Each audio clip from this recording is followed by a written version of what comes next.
Hi, everybody, and thanks for joining our weekly podcast. I'm Robin Lewis, founder and CEO of the Robin Report, which, by the way, is much more than a daily report. It really is a knowledge platform from which we communicate thought leadership on various strategic topics through our daily reports, but also these podcasts. And we do webinars and hopefully in the future, some live events. So along with our chief strategist, Shelley Cohan, who, by the way, is also a professor at FIT and Syracuse University, we welcome you to our weekly podcast, the topic of which is Mad Men 2.0. I love that. And Shelley, yeah, I'm sure many of our listeners tuned into our last podcast titled Brand Influencers and Celebrities Without Guardrails.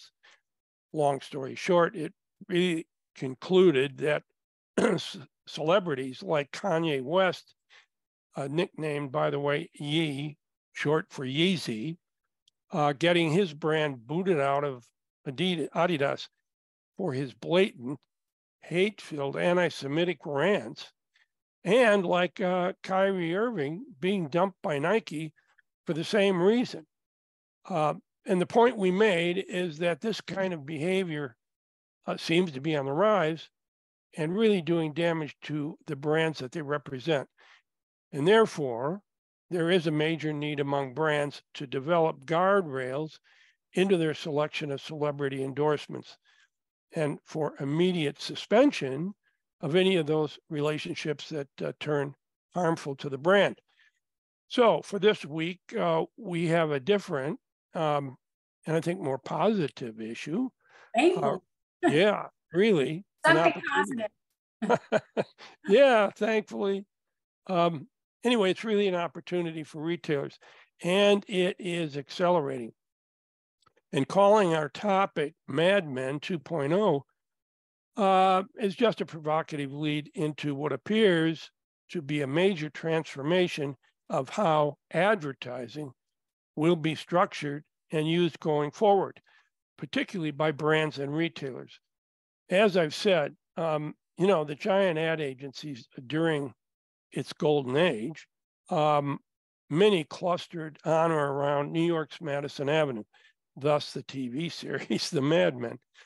Sadly, in many ways, that golden age is soon to be gone or at least diminished, giving way to a new era of retailers as digital advertising mediums. For example, as stated by Brian Gleason, who's the chief revenue officer of Paris-based Criteo, and who, by the way, developed media technology for Carrefour and Asda, he said the momentum behind so-called retail media is so great that it has the potential to usher in a new era of digital advertising. He said first came search, which changed the way we interact with consumers.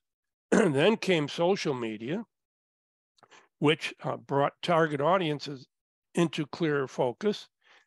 And retail media is the third wave.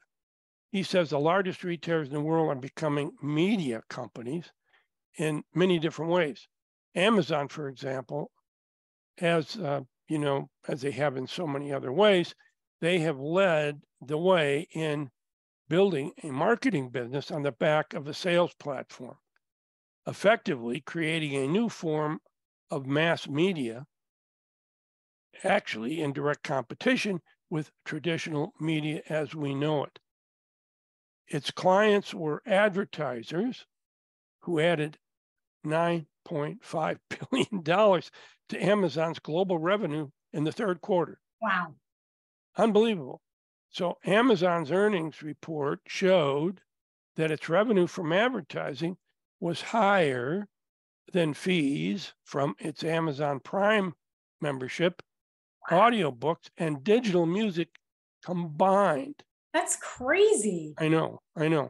As well as more than twice the sales from its physical stores including the Whole Foods grocery chain. So, excuse me, as this new ad medium accelerates, it is stealing share from the declining dollars spent on social media that had a decade-long boom. For example, ad revenues at Meta, owner of Facebook, and Instagram fell 3.7% over the same period to $27.2 billion. And while total social media currently attracts more ad dollars, with a forecast annual haul of 65 billion, retail media is set to grow more than 5 times faster in 2022. Unbelievable. That's unbelievable numbers, Rob. When you look at the big picture, eMarketer estimates that advertisers, get this, are on track to spend more than 41 billion on retail media networks this year. And that's an increase of 31% from last year. The forecast for retail media ad spending in 2023 is to climb over 50 billion. So it's going to be like 52 billion, which is a lot. Yep. The ad revenues from retailers are really almost twice as large as radio and print combined.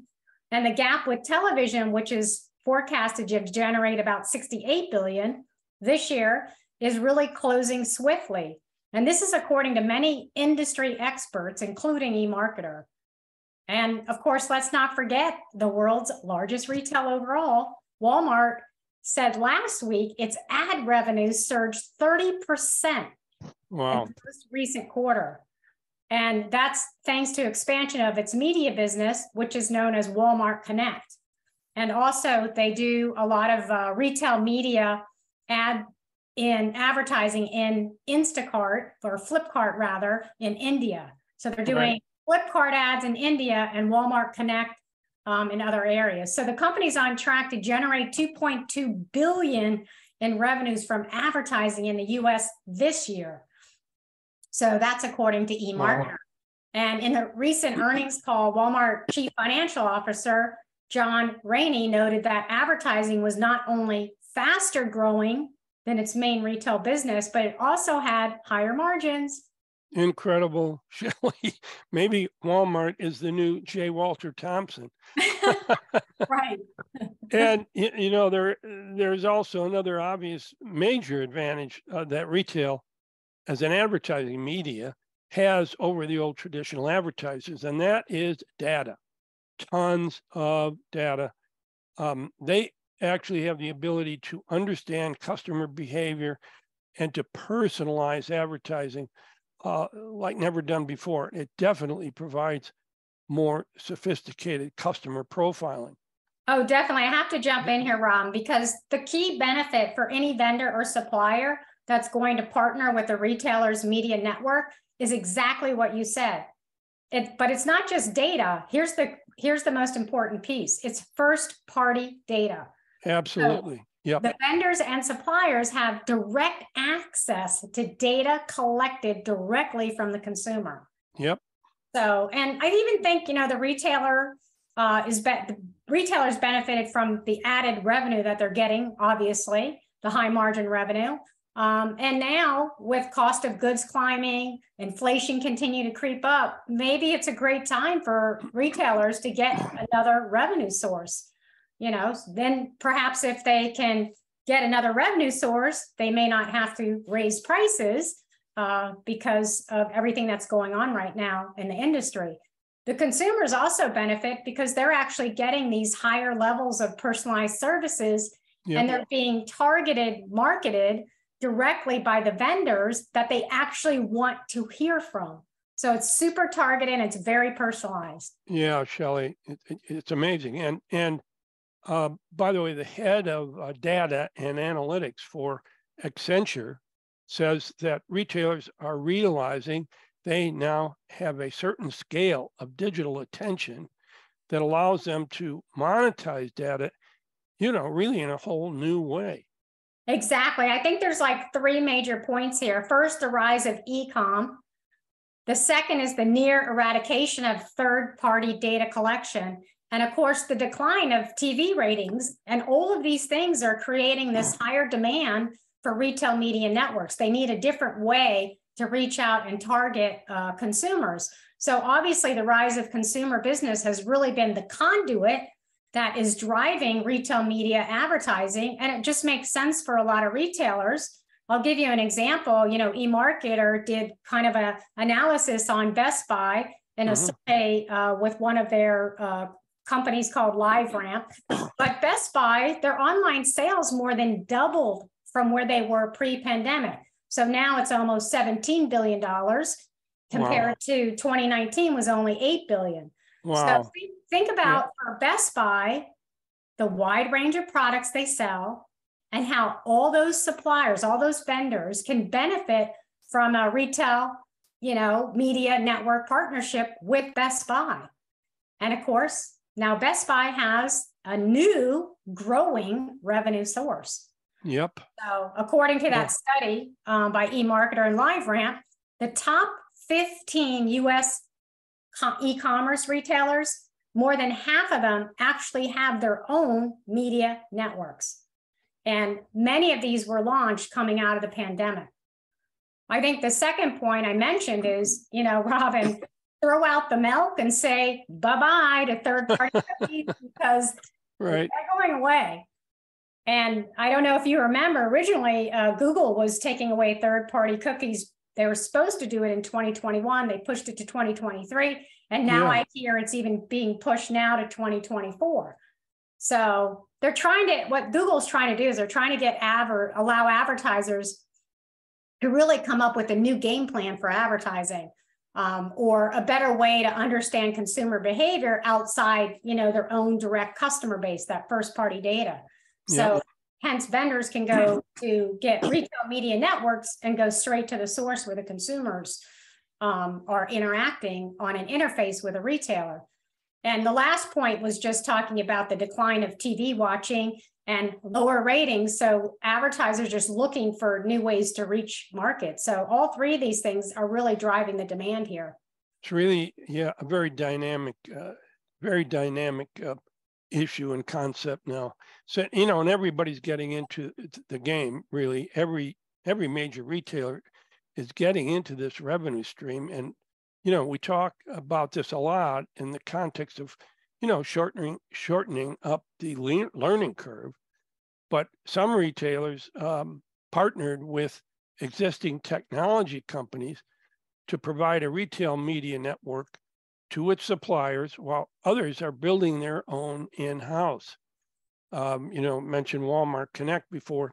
The closed loop media business for Walmart is using third-party companies to manage part of its, retail media network, like getting Commerce IQ, that's a third party, to manage its sponsored advertising. They also announced partnership with the Trade Desk, which will allow Walmart to actually provide media buying throughout the internet, not just within the Walmart ecosystem. So essentially, Shelley, Walmart is going after Amazon, as always, in securing a larger share of retail ad spending. Yeah, I mean, you mentioned the numbers earlier about Amazon, but Amazon was really the pioneer in this space, and they had like 89% of the market. But that number's declining as more retailers are getting involved. Amazon's share of market goes down. So the projection in 2023 is Amazon advertising drops to 76% of the total market revenue. I say this lightly because, quite frankly, Robin, they still own 76%. I know. Retail media network. So it's a drop, but they still own the majority of the market. Walmart Connect is going to own about 6% by next year, and Instacart, which does a lot of the retail media network advertising, they're sitting around 2%. But there are other companies in the market. Target has Roundel, which is their retail media network. You have Retail Media by Home Depot. Wayfair has their media network. And get this, Robin, I don't know if you know this, but even Kohl's has Kohl's media network. Well, I didn't know that. Yeah. So, and Yeah. I'm just mentioning, by the way, it's interesting that all of the retailers are rebranding the names. So they all came out with, like, Walmart was Walmart Media Network. Yep. It's Walmart Connect. Target used to be Target Media Network. Now it's Roundel. So I find that interesting. Yeah. Yeah. Real. Yeah. They are rebranding because they see the gold mine in the future, right?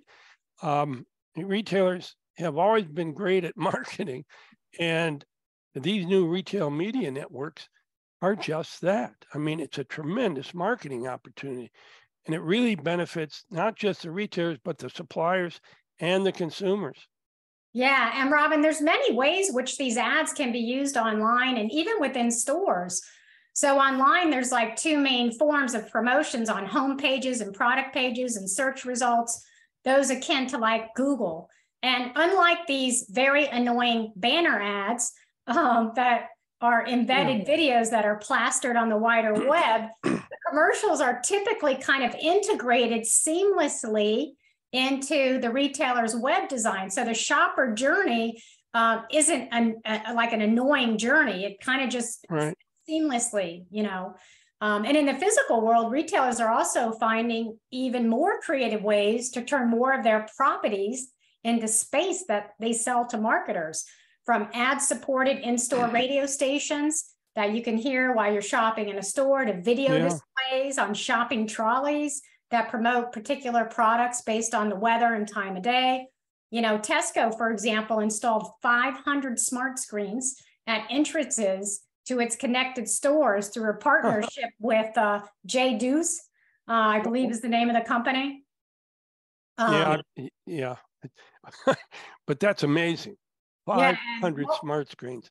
Yeah, wow. And Walmart just added video aspects to their retail media networks offering. So how you see these digital displays throughout Walmart's physical stores? They're selling space on that as well. So get this, Robin. This is such a crazy statistic. Walmart has more than 170,000 digital screens covering their 4,500 retail stores. Wow, and unbelievable. It's amazing. They range from TV walls to self-checkout screens. And you can target these customers by region, by season, by, community, by event.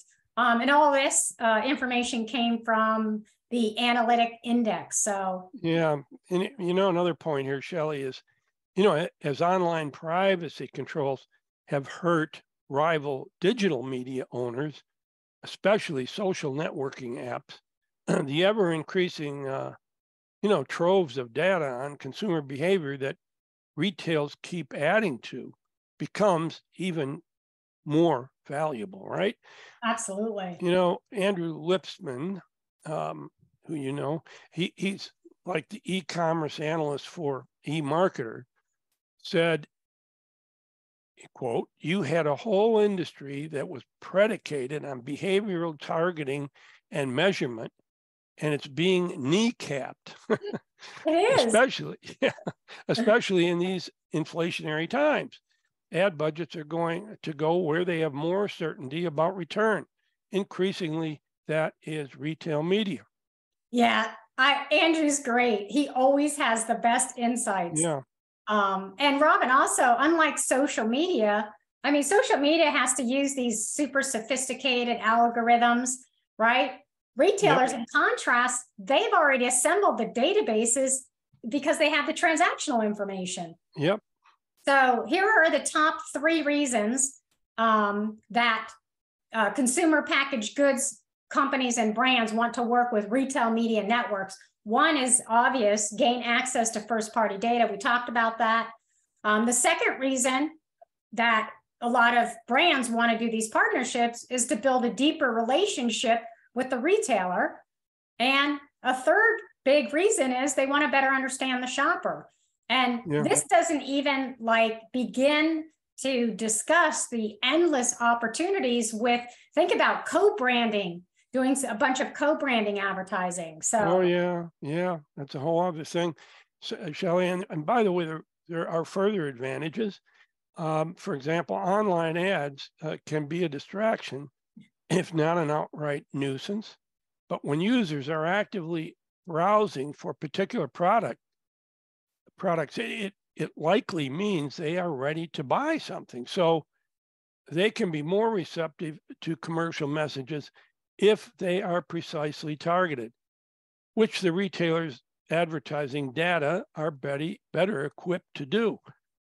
Also, the ability to reach shoppers near the point of purchase also gives marketers the ability to track the effectiveness of particular ads, to show how they are, equating to purchases. Right. But Shelley, the other thing about this is these do not come cheap. Several advertisers in the sector say it's not unusual for marketers to pay at least 10 times more for slots on retail media networks. 10 times more than programmatic ads on the wider web. So although the returns obviously can ultimately be higher, again, because of their ability to personalize.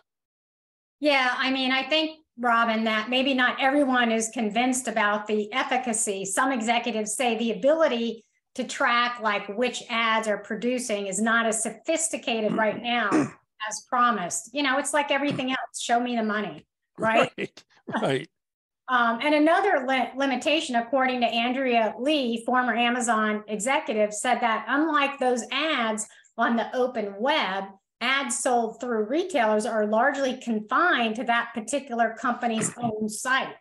So you might run an ad on Amazon and the shopper might see it, but then they may go somewhere else to purchase the item, maybe at Tesco or somewhere else. Yeah, so right.